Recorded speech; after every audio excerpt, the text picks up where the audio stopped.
Yet we face savage enemies who seek our annihilation, and we must defend ourselves against these savage murderers. I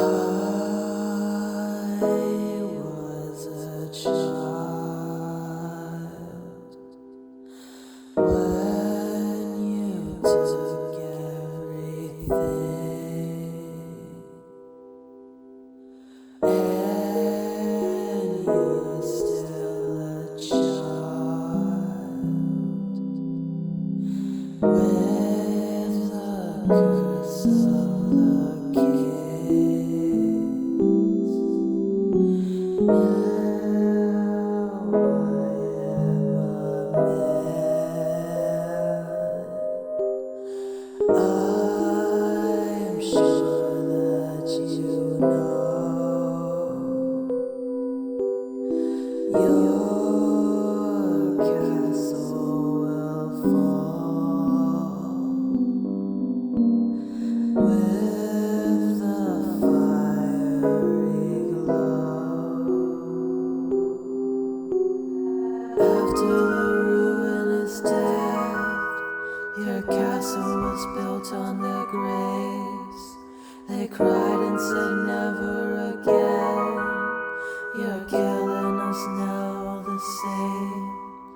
Their memory is stained by your knife. Dead bodies lined up on your stairs. Protected you are from our judgment. You'll chastise anyone who dares. Know that your riches will rot, your moth-bitten clothes full of shame. The rust from your silver and gold will feast on your flesh like a flame. You've murdered the innocent ones. Revenge is bad until it's not. The harvester's cries will ring out, and the war machine's heart will have stopped.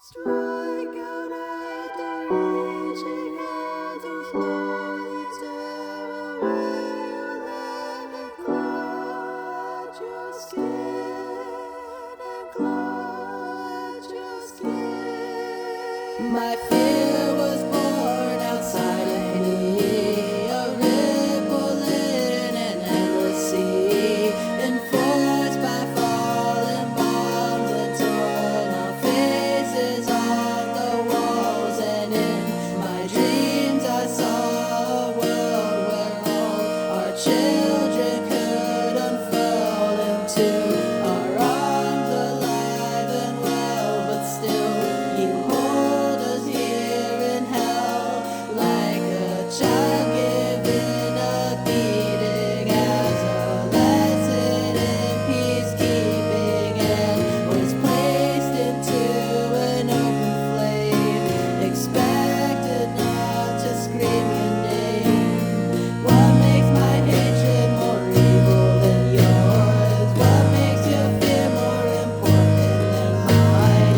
What higher calling gives you any right to dictate who can and cannot cross the line? Phantasm will only help you deny your gluttonous evil and selfish desire to run every pleasure straight down to the wire and die.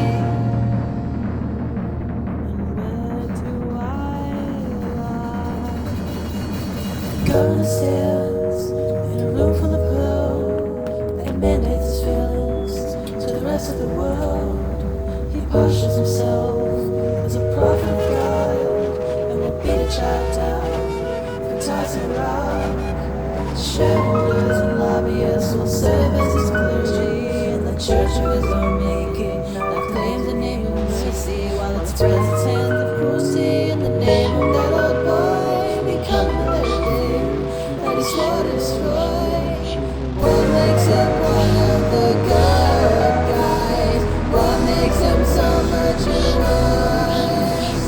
What is it now that you're after? Now that the vermin is gone, nary a light to a victim be shown, and violence to save us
His major assumption was that if you are nonviolent, if you suffer, your opponent will see your suffering and will be moved to change his heart. That's very good. He only made one fallacious assumption. In order for nonviolence to work, your opponent must have a conscience. The United States has none.